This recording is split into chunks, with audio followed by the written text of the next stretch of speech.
Hi, this is Father Bill W. here in Austin, Texas. I'm an Episcopal priest and just celebrated 50 years in recovery. So I guess I have entered that exalted status of being an old timer. Not sure exactly when you make the cut, but anyway, I'm very grateful for that and grateful that you've joined us. We're starting a new series. It's about the Pioneer program of Alcoholics Anonymous. We just finished a series on Jung and kind of going through the 12 steps from a Jungian perspective. And I thought it would be good to kind of get back to basics and dig into some of the history and look at what was going on in AA in those very early days, back even before 1939 when the Big Book was published, and even in some of the times immediately after that. There was, it's sometimes referred to as the flying blind period, but I don't think it was as blind as maybe it is sometimes made out to be. People had a firm connection with the Oxford group, many of them, and also something called the Four Absolutes. And we're going to be digging into those as we go forward. My guest to lead us through the discussion is Matt D. He is Executive Director of All Addicts Anonymous. And Matt's been around for a long time. He's a good friend. And I'm excited to have him with us because he knows this material backwards and forwards. Just by way of introduction, AAA or All Addicts Anonymous defines itself as an organization, a fellowship that extends the original program of Alcoholics Anonymous to any and all addicts. So let's go ahead and get started. And I will say, Matt, welcome back to the podcast. Yeah, great to be here. I think I'm a perfect guest to have if you're trying to balance out something deep with something intellectually superficial. So here I am. Right on time. We need you to keep us grounded. Yeah, that's what you're here for. So, Matt, maybe you could begin by telling us a little bit about All Addicts Anonymous, how it came to be and what it's about, and also how it was that you wound up getting involved with a crazy crowd like that. Yeah, sure. I'm an alcoholic, drug addict, sex addict, nicotine addict. I first, like a lot of people nowadays, I was first introduced to the program against my own will. I was a 15-year-old kid, and my parents had become very concerned that I might be suicidal. I had a close friend in school that had killed themselves, and they just knew I was really screwed up. They sent me to a private boarding school in upstate New York.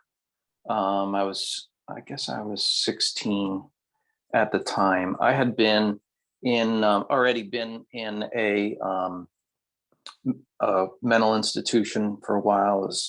Spent 28 days locked up in a single room, 8.5 by like 11 footprints. It was the dimensions of the room, which I sat in for, again, it was like almost 30 days. I was really out of my mind.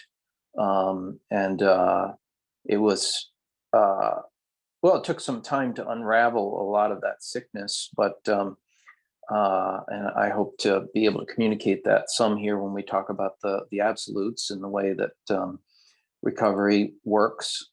But essentially, it was I had, a lot of lying going on, a lot of this is the characteristic stuff mentioned in the Big Book, but a lot of lying and self-will and selfishness and all this stuff. And therefore was barred from a lot of the joy in life that you would experience when you are unselfish and honest and, practice a certain kind of ethical, moral, virtuous life. And it's hard to deal with life in that way. And I definitely had a lot of guilt and shame that came off of my conduct in regards to the sex thing, even very early on. I when I first stumbled into that, I knew in my guts that I was getting into something that was very powerful. Uh, in a way, I would never use these words. I was just a kid, but something of, I would say, of a dangerous nature, something that could really alter the path of one's life, um, and something that I should keep protected and not tell anybody about. And anyway, that plays out on a person in a certain way. And for me, I was I was full of shame and guilt, and also very afraid of getting caught, and all kinds of stuff. And by the time I guess I was about 15 years old, I really started to get into drugs and substances. The mental addiction tends to have, especially with sex, tends to have this major aspect of fantasy, and a person can check out. I mean, that's in essence, that's what an alcoholic is doing. He's got the difficulties of life, work or this or that, or it's wife is the responsibilities or whatever, and you take some drinks, and then all of a sudden you have entered another dimension in which those things that are weighing on you are left at the door, if you will. And fantasy did that for me as a kid. But when I discovered uh, a substance version of the same process, alcohol and drugs, boy, did that give me a certain kind of relief I never knew existed. I remember, taking drugs early on and just thinking, oh my God, I didn't know that you could actually, I don't want to say control this, but you could actually elicit this experience, with almost, no effort. You take a thing and this thing happens to you. Anyway, I got obviously. Oh, you're going to say something? Matt, I'm going to interrupt you Yeah. here. Yeah. We may go off script. When you and I get together, you just start saying some things that I want to go down those rabbit holes. Yeah, sure. So if we don't get to the other, don't worry about it. But what you're describing here is what happens to so many young people in adolescence, that they're Yeah. transitioning from one phase of life to another, and we as a society don't provide them with the bridge, the means, the rites of passage, initiation, Yes. move from one phase to another. And so Yes. we find things, drugs and alcohol, sex, these things become paramount in place of what should be there. Yes. Okay, so pardon me for that, but Yeah, no, I totally agree. yeah, And I think you probably covered this at depth in your previous conversations, but the formation of the ego it's by the time you hit uh 12 or 13 years old, obviously the spiritual traditions had known that this was a condition, because right. at 12 or 13 you had a bar mitzvah, a bat mitzvah, a confirmation. You had even the American Indians. There was a whole thing that was centered around not just a uh, let me just put it this way. What it was an initiation into spiritual experience and union, conscious contact and union with God. That's Like right. that was the aim. And obviously in today's time, we're very separated from that.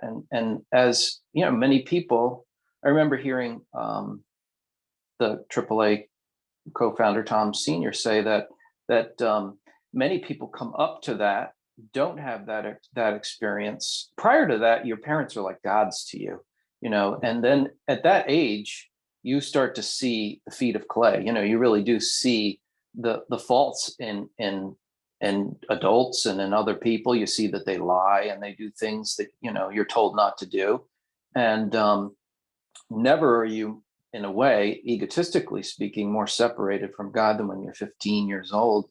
All you do is you're consumed with the thoughts of yourself and how people think of you, and you're afraid to smile.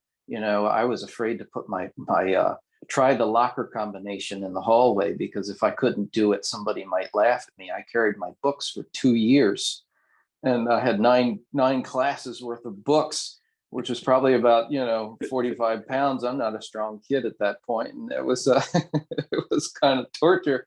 Anyway, he said that very often people end up hating, in a way, they end up at an intuitive level, hating authority and their parents for not initiating them into the experience of union or conscious contact.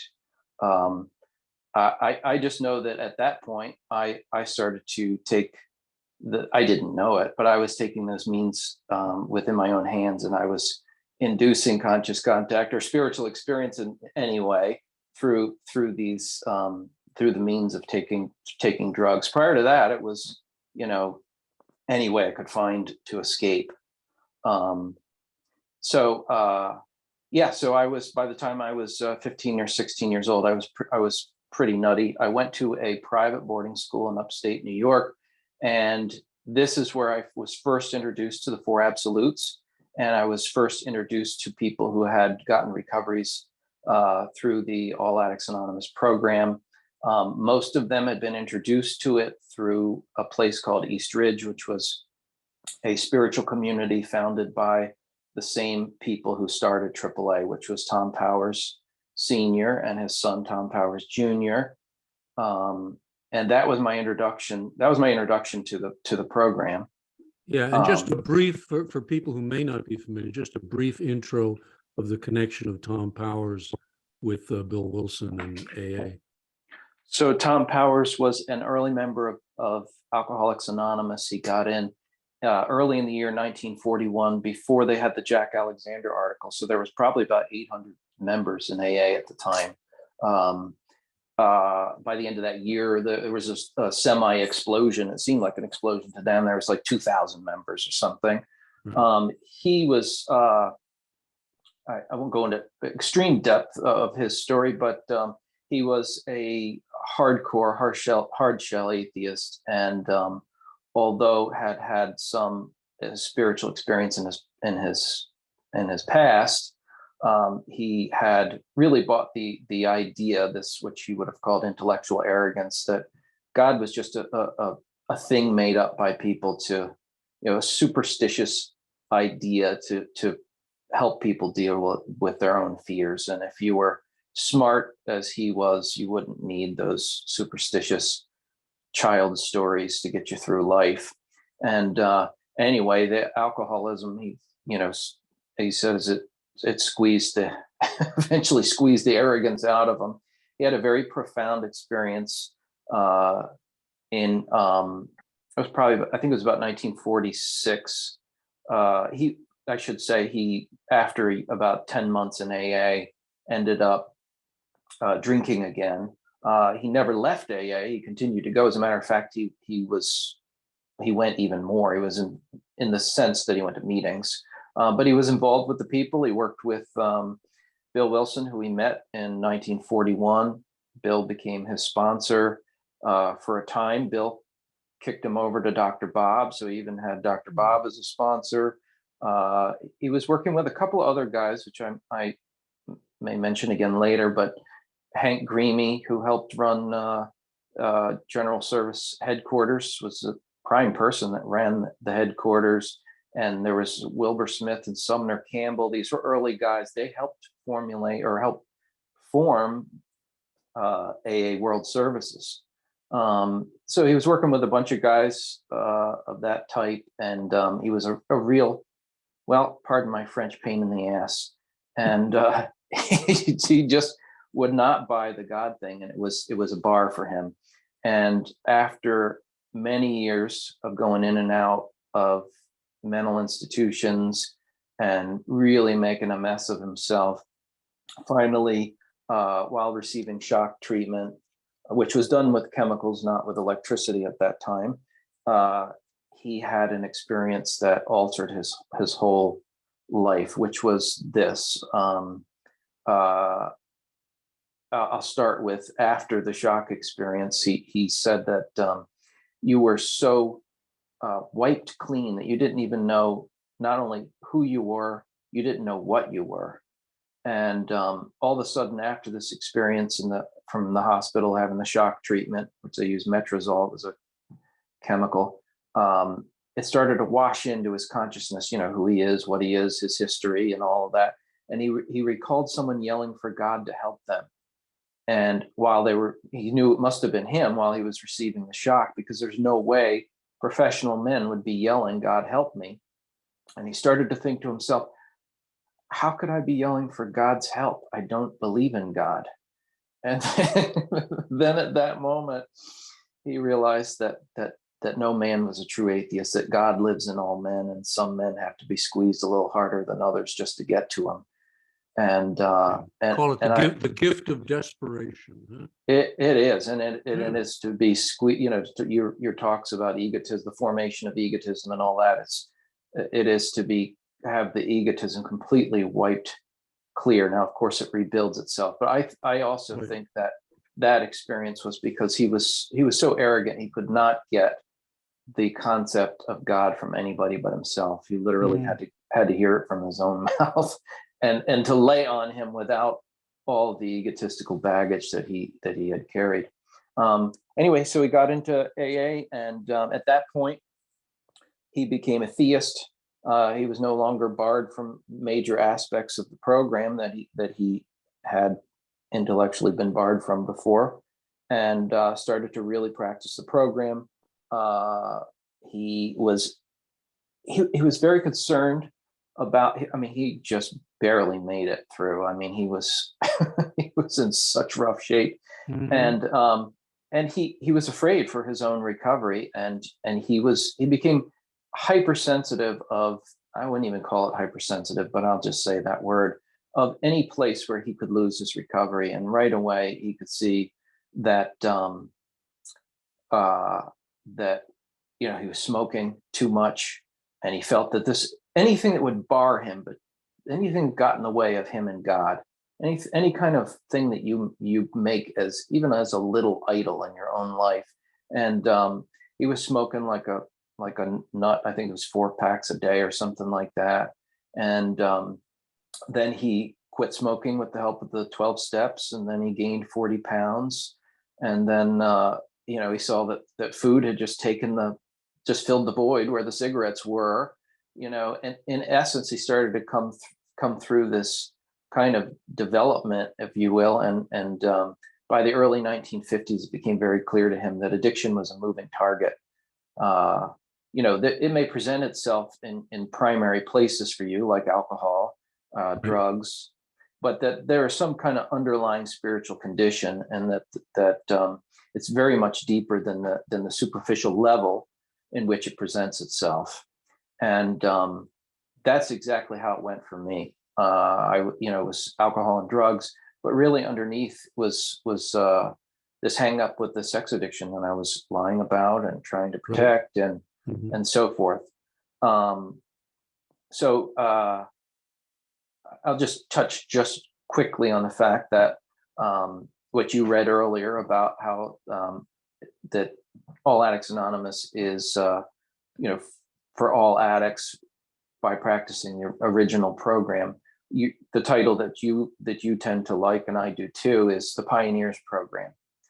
And that is, that is the contribution of very key people that helped put this program together. Obviously, when you look at it, the 12-step program is by spiritual inspiration. I mean, there's nobody who really could just come up with this thing out of their own. It really did come from a spiritual source. It's divine in a way.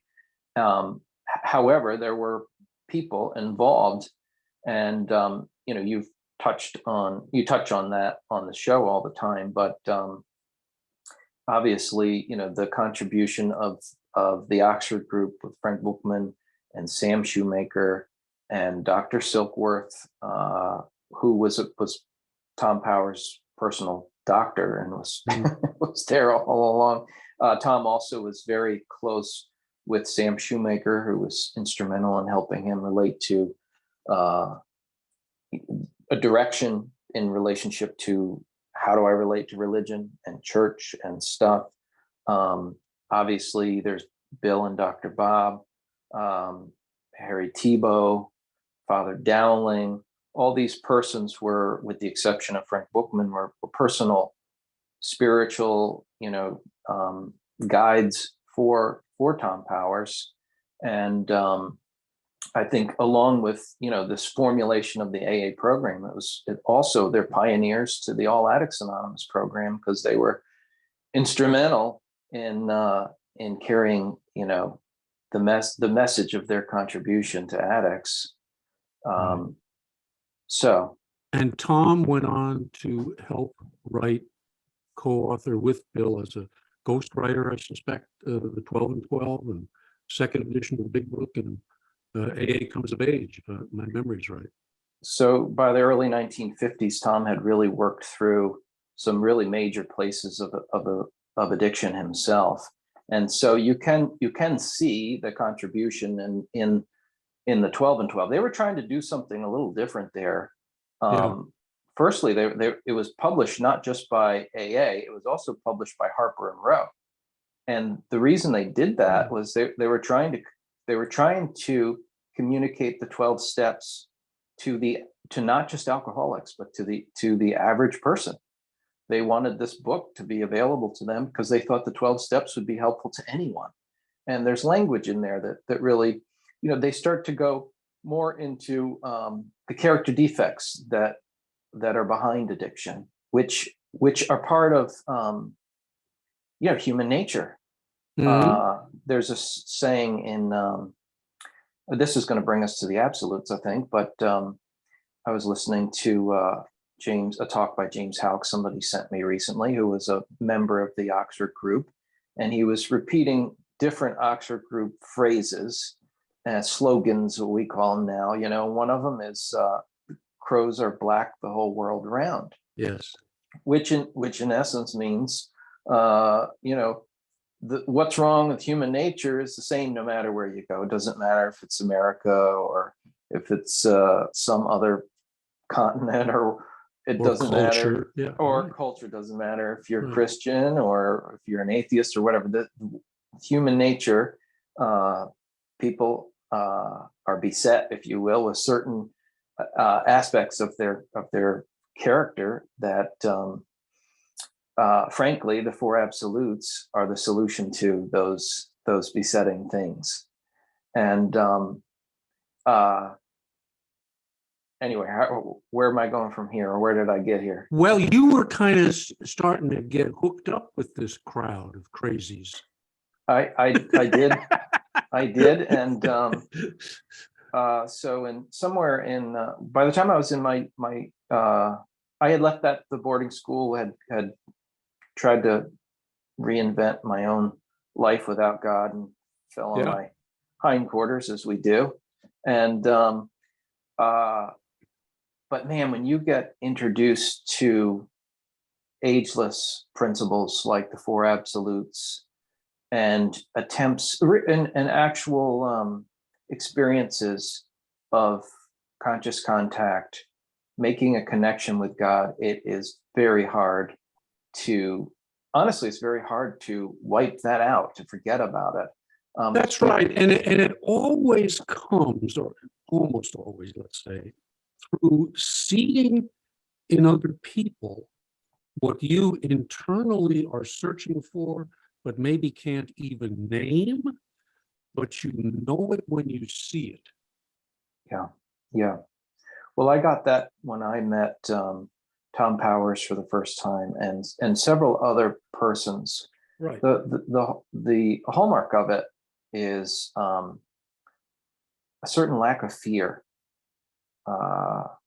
just this peace and ease of being, a human being. Again, I mentioned what it was like when I was a kid, trying to walk down the hallways, just constantly obsessed and just with self-concern. What are people thinking about me, and how can I'd tell a certain joke when I was a kid, or I'd do something that made people laugh, and I was constantly trying to register what those things were and how I can continually get people to respond in such a good way. It's unfortunately, it's what like social media is like now. You're constantly doing different things to test out your audience to get thumbs ups or likes or whatever they have Right. out there. I ran my life that way, and that's the way, that's the aspect of the ego that ends up souring out and causing real problems for a human being. But Right.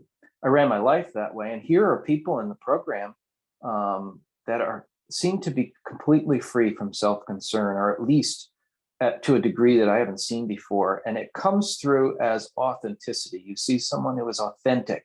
Right. They say something and you believe it because you can see it in not just I guess the word I would use is, this is a word Tom would use, is in their carriage. It's like their being and their whole structure just emanates something that is different. And they say that they were like you, and you can believe them, and then that you start to begin to trust them. Yes. And that's what it was for me. And now there is a very critical thing that needs to occur first, which is the beginning of the loss of trust in yourself. And when those two things come together, that's a real beginning for somebody. And I had that at that time. I didn't trust myself anymore. I was, in a way, I was afraid of the things that I could do. I mentioned this again, but behind all the substance addiction was this sex hang up I had. And when I was a kid, I remember trying to use fantasy, as um, as a thing that would, bring me a certain kind of experience. Sure. Towards the end, I became deathly afraid of what might pop into my head, because I could possibly carry it out. I could do it, and I felt a complete loss of control over myself, and very much felt like something had a hold on me. And that's, and if you were to call that a particular word, I would call it slavery. I felt like I was a slave. And when you see people who are really on this program, the thing that you see is actual freedom. These are people who are free.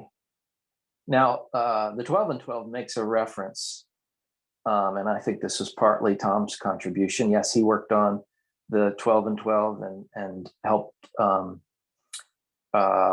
revise the second edition of the big book. I think, according to Ernie Kurtz, he said it was Tom's idea to actually work on the second edition by introducing new stories that were kind of more up to date, which really does kind of make sense with he was always trying to reach out to a number of different audiences, if you will. And then he, of course, worked on AA Comes of Age later on. But one of the things in the 12 and 12 is this idea that the more, and I'm going to use non-12 step words, but the more rules that you put yourself under, the freer you become. And as an addict, or as a person who is, who has invested all of his time and energy and effort into constructing a personality and making it so that it's, liked by people and can get through things and whatever. When you look at quote unquote rules or principles or laws, they look like a crap sandwich. Mhm. For absolutes, or this idea of honesty, like I had gone through different developments. At a certain point, I thought I didn't need any of these things because, I'm not really a liar. I only mislead the truth when it makes sense to do so. You either think that they don't apply, or you think that they're old-fashioned, stodgy, unnecessary things that blue noses, try to practice. And it's actually the other way around, which is the more discipline, spiritual discipline you put yourself under, it's not more slavery. It's not, it's actually more freedom that you receive. It's one of these paradoxes that exist. And these people that I met, early on, Tom Powers and Tom Powers Jr. and a number of others. They were really putting themselves under a whole number of different kinds of disciplines. And I was going to just touch just quickly a little bit, if you don't mind, on. Oh, go ahead, go right ahead. You're good. Well, I've been thinking about, in the subject of the four absolutes and why they will apply to addiction. Mhm. I tend to always think about them in the way that brings you and I together so closely, which is in a historical way. When Tom Powers got into AA, the four absolutes were still mentioned. I talked about Sumner Campbell earlier on. He was kind of a student of Shoemaker, and close, and was attending the meetings and stuff that Shoemaker was doing. He was involved with him in New York, then he was involved with him in Pittsburgh when he moved, and Sumner Campbell was something of a sponsor also to Tom, and so there is this historical aspect that when Tom got into the program, there were four absolutes, and they were practiced. But I don't think it's just, I don't think they got carried into All Addicts Anonymous because it was just a historical thing. I think it's something of much more practical reasoning than that. And basically, when you come into AAA, a lot of times people are like, how do you figure this thing out? Am I supposed to, do I become a member when I stop drinking coffee and smoking and masturbating and this and that and everything else all at the same time? Or how does this whole thing work?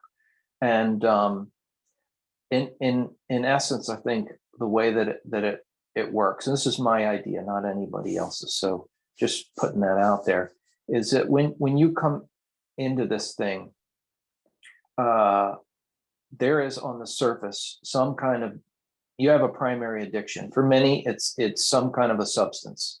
If it's a substance, that is the number one thing that you have to relate to this program with, period, end of story. It's the central thing. You cannot, if you're drinking like an alcoholic and you're worried about biting your fingernails compulsively, that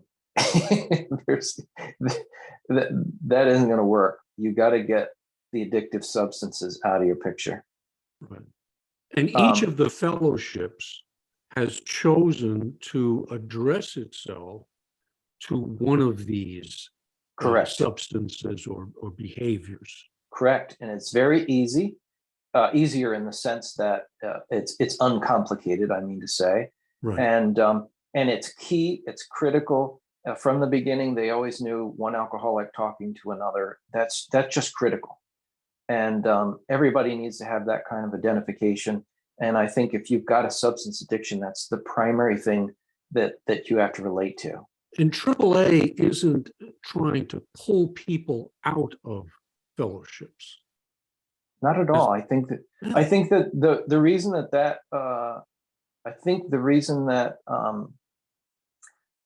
there is a common modern fallacy in the 12-step programs, which is that fellowship and program are the same thing. And I think out of that is the old slogan, about making meetings. It's like attendance at meetings is not the same thing as practicing a program. Right. When I first got into AA before AAA, it seemed to me that was the thing that you were to do. You were to attend meetings, and that was the only thing that you were to do, really. And if you were doing that, then you were doing the program. And that's a terrible misunderstanding or conflation of fellowship and program together, right? It just is. Exactly. So this whole thing, whatever fellowship a person's in, it doesn't matter. And for my book, I mean, attend any fellowship that helps you the most, but it's the program that matters. That's the thing that makes the change. One alcoholic talking to another, when that phrase was made by Bill Wilson in AA, it's a reference to one alcoholic talking about spiritual principles to another alcoholic. An alcoholic talking to another alcoholic happens in every bar and every town and every night of the week, Yeah. right? So it's about the principles. So you apply the principles to a substance addiction first, if you have one, and that's primary. Under that are secondary addictions, and this is a thing that some people, I think there are many people have this issue nowadays, if you will, call it an issue. There's something underneath: food addiction, sex addiction, gambling, whatever. I don't know. This is an intimate process. Again, as the moving target concept, it really doesn't matter so much, because as you apply the program to these secondary things, it requires a deeper practice of these principles. Then I would say that there is another level under this, and that is I'm going to call them addictive character defects, and that's the stuff that gets covered in the big book. This is the stuff that is remedied by trying to practice the four absolutes, and those are things like, that are built deep into us, like self-will, lying, selfishness, despondency, resentment. These things, a chronic disconnectedness. Yes. I mean, I think when you Yes. really get down to the level of the soul, Yes. modern people are not, they don't even believe in it, and yet they suffer from a disconnection of it to Yes. something greater than themselves. That's new, Yes. relatively, Yes. and rampant. It is, and it brings you back to there's this phrase out of the big book about, be quick to see where religious people are right, and maybe that's hard for people to relate to. They just skip over it or whatever. But I think that's because a lot of religious people are wrong today. Well, that's true. I mean, that's what they're seeing. Yes, If also that's religion, I don't want it. And also, I think there's a critical distinction to be made: is that it's either because you see, exactly, you see hypocrisy in a certain way. I think the reason you see a lot of hypocrisy is because in many circles, religion has been boiled down to just the. I want to make this critical distinction. I hope I can do it, but it's been boiled down to things like the four absolutes, in the sense that here are these spiritual principles, and that's all there is to it.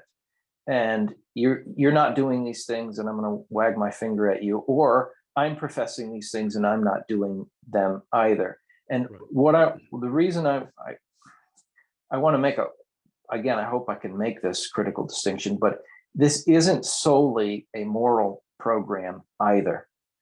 It's essential to have moral direction. Mm-hmm. But if it was just like, hey, be a good person, don't tell any lies, I don't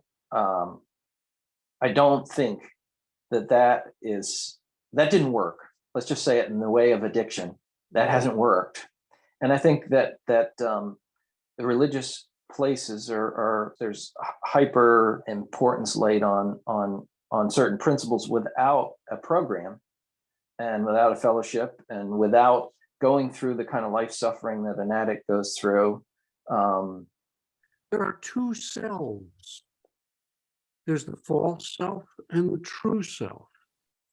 And life is going back and forth between the two.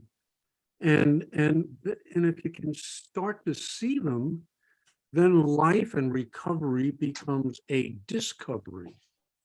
A discovery of and it's a repetition. I mean, I haven't had a drink in 50 years, but the stuff that went into creating me or making me prone to addictions, so susceptible to it, that has carried through with me, in hundreds of different ways. And the recovery program that I've found through some early teachers, and then through some later discoveries, and a lot about from the going back and looking at the Pioneer program, Yes. was that this is ongoing. And that's where the four absolutes became really important to me. Yeah. Not that I achieved them, but that now I have some guidelines, some boundaries. I've got a car that when I veer into the next lane, it starts to ding, ding, ding, ding, ding, ding, ding. It warns me. Yes. And that's the way I use the absolutes, that I can kind of keep track of four things. It's like 4 points on a compass. If there's 98 points on a compass, good luck, I'm lost. 4 I can handle, and 4 makes Jung happy. So there's that. So, two. Well, I think if I could say it maybe more succinct or better is to say that that the program itself is not solely just a moral program alone. Right. It really is a spiritual program. So many people when I first started coming to AA, the thing I heard about the absolutes, first I didn't hear much. Right. Every once in a while they'd come up and people would say, oh, those are outdated. AA got rid of those a long time ago. They're not needed. Yes. That's like saying the sun is outdated and we don't need it anymore. You can't expel spiritual principles, right? And thank God, Dr. Bob in his last major address, and we're going to put a link to that in the show notes. He talks about them. And talks about them not in the past, but that he still finds them helpful. Yes. Well, so to bring it around, I don't think that there's anything that is. Let me just put it this way: that these underlying character defects, that again are part of human nature. This is why the four absolutes are. They're timeless principles. They have been, as it's part of AAA literature, we make the reference that these things have been part of humankind from the beginning. Where people are taking God seriously, these absolutes are to be found there. And it doesn't matter where or what culture, what have you. And it's because crows are black the whole world around, right? The fallen nature of man is the same everywhere you go. And these four absolutes are actually the remedy, the healing agent for that condition, right? So if you want to go to be quick to see what religious people are right, it's there. And this is the thing that can help heal the underlying character defects, whether you're an alcoholic only, or you have a whole package of, addictive things going on. Underneath are going to be certain defects of character, if you want to call them that, and the healing remedy for them is the four absolutes. And whatever your religious or non-religious background is, they apply as well. They do, and I want to also say another fallacy that tends to be has been kind of peddled into the fellowship. This is a critical thing. If your aim is, and we don't use words like that in the program, but if your aim is non-drinking, right, anything that doesn't involve drinking suffices. Right. If you take the steps in the way that they make some very distinct aims in the steps. One is spiritual awakening, conscious contact, practicing these principles in all your affairs, right? These are actual aims. If you take those aims, now, where before, if it's just non-drinking, that anything can suffice that doesn't include drinking, now there isn't anything in your life that you don't look at. How does this thing I'm doing relate to spiritual awakening, conscious contact? That means you think about, how is your diet? How is your sleep? How did you treat people? Maybe it involves how you brush your teeth. I mean, everything that you do in your life is now you put through the filter of your aim, of that aim, right? And that is in essence, I mean, that's the original aim of this program. And I wanted to bring it back to the four absolutes and say when they were writing the 12 steps and Bill Wilson had penned them, he was trying to really give what the experience of the first 100 members, like how did they get sober? And they got sober off of the four absolutes. They made it very clear that the four absolutes were what they practiced, and it's what they were doing together, and they made that very clear. So this idea that that the early or very earliest members were practicing the 12 steps, well, they were, but not in written form. They weren't even written yet until the book was written, and their whole experience having this conversion, having recovery, came off of the four absolutes. Yeah. And they flow through all of the steps. All of it. This thing of and this thing of rigorous honesty. It's a different language, but rigor, where somebody's rigor mortis means you're so dead that you don't bend anymore. So rigorous honesty means unbending honesty. And I mean that's the closest they could get to absolute honesty. The term absolute offended a lot of the alcoholics, and I think again, the fallacies of today is these absolutes, which I should say, if we haven't mentioned them yet, absolute honesty, purity, unselfishness, and love are what the four absolutes are. Again, they came from the Oxford group, and they were part of early AA universally. That's 1935. By 37, 38, 39, they definitely got kind of combed out of New York AA, but remained in Akron AA all the way for many years. And they're still up on the walls, and they're still mentioned. I don't know if they're mentioned as much as they used to be, but and we owe that contribution, as you were mentioning earlier, to Dr. Bob.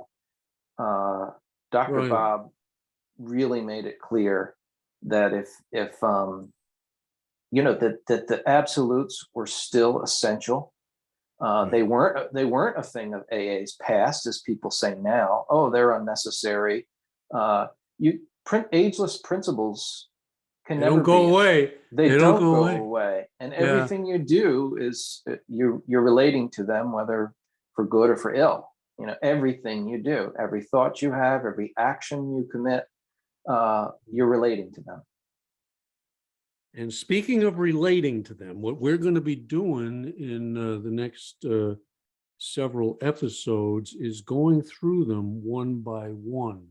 And a little homework assignment for people is in the show notes. And maybe you could just give us a little brief intro on how this came about. But some folks in All Addicts Anonymous kind of got together. I think you have it's called Why the Four Absolutes. All right. And it's a very helpful little essay on how they were rediscovered and put to use. And maybe we'll just kind of go through them briefly, a little description of getting down to the nitty gritty of them. I'll read from it. Honesty, non-lying to oneself or others, unbending faithfulness to the truth in thought, word, and action, absolute purity, purity of mind, purity of body, purity of the emotions, purity of heart, sexual purity. People immediately jump to, are you messing with my sex life? And the truth is, no, we're messing with a hell of a lot more than that. And this is really the material of step 6 and 7. Wilson said that's where he put the absolutes. Absolute unselfishness, seeking what is right and true in every situation above what I want. And then absolute love, loving God with all your heart, all your soul, all your mind, and all your strength, and your neighbor as yourself. Sometimes I make a little change there, loving your neighbor and yourself. your true self, because I think there's a lot of self-hatred that is really, really getting down to some of the depths of what's going on in addiction, you know? And so that's what we're going to be digging into going forward. A little bit on that, Matt. How'd that come about? Yeah, thank you for asking. Again, the four absolutes were a major part of Tom Power Sr., his early recovery.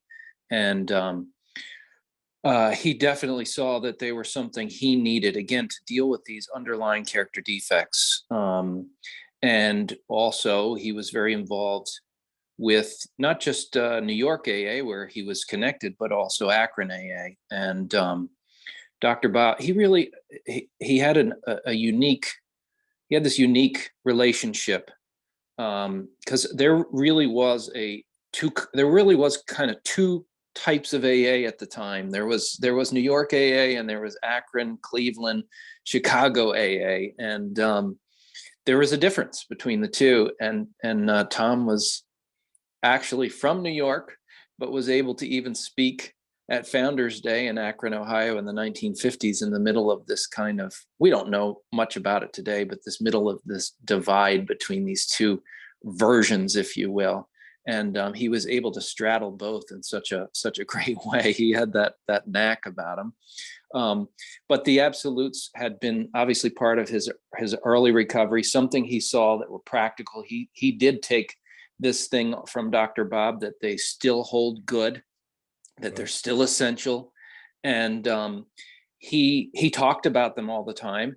And at some point he went to this article that you mentioned, Why the Four Absolutes, was written by his son. And it's his son's experience of working with the absolutes and how they became important to him, and how he was cynical about them in the beginning, and he thought they were kind of outdated or unnecessary. And the life change that came from practicing them. But that spell out, I didn't know this until later, but that spell out was inspired by the King School Group. And the King School Group, they put together several pamphlets. What's the name of the one there? It's something A manual for Alcoholics Anonymous. Yep, and at the end of it refers to the 12 steps and the four absolutes. Right. It's giving both of them as the program, yeah. And it gives a spell out there, and the spell out is obviously the inspiration for what Tom's spell out on the four absolutes were too. I mean, I think the fourth one is exactly the same. Right. They're very, very similar, and again, this thing, the absolutes still hold good. They are still applicable. So that's how that came about. Well, marvelous introduction to where we're going to go in this series, Matt. I want to thank you for being our guide to take us partially into the archives as well. All Addicts Anonymous has a pretty extensive archives of materials, and over the course of the series here, we'll perhaps try to get 2 or 3 out each time so that people can get a hold of this material. And I just found it tremendously helpful to hear things in a different way, with a different voice, and then I get a deeper understanding of what it was they were trying to accomplish. I want to close with I'll read from that pamphlet Matt was referencing. He says, the pamphlet says, and this was supposedly approved by Dr. Bob. I don't know that he wrote it, but it came out of Akron AA. It says, the ethical conduct of AA is based on 2 definite sets of laws, known as the 12 steps and the 4 absolutes. Years of hard experience have definitely proved that those who live up to these rules remain sober. Those who are inclined to gloss over any single rule are in constant danger of returning to their old way of living. Thousands of words could be written on each rule. Lack of space prevents that here, so they are merely listed. They should be explained thoroughly by the sponsor, or if he cannot explain them, he should provide someone who can. They didn't beat around Yes, the bush they didn't. in Akron AA, and much to be learned from that. I'm going to put a bunch of these things in the show notes, guys. So make sure you check those out. And Dr. Bob's talk will be there. Encourage you to listen to it. I listened to it again last night, and it's just really, really good stuff. If you want to get in touch with Matt, I'll put a link there, his email address in there. And they do have meetings, Zoom meetings. Encourage folks to try those out. I think you'll find them a refreshing way of hearing people who are dealing with not just their one addiction, but their many, many addictions. So, Matt, thank you so much for joining. Anything you want to add before we close? Yeah, I guess I'd just say about the groups. I mean, if you're very happy in the particular fellowship you're in, stay where you are. Oh, yeah. It's about the principles. But we have a Monday Zoom group that's going through the book Invitation to a Great Experiment, written by Tom Powers Sr. There's a Thursday group that goes through materials like, we talk about the 4 absolutes there and the 12 steps, and it's very 12-step oriented. There's a Friday group that does, all these groups are listed on the AAA website, but a Friday group that goes through the steps, Big Book Step Study. There's a Saturday men's meeting group that's focused on the 2nd absolute. There's a group in Hong Kong and Japan. Just check out those meetings if you're interested. They're listed on the AAA website. Marvelous. All Addicts Anonymous. It's going to be fun, Matt. It's always great visiting with you, and I'm really looking forward to this series. All right. Me too. Thank you guys for listening. Hope you found it helpful, and keep coming back. And I think you're really going to benefit from what Matt has to teach us. So, God bless, and see you real soon.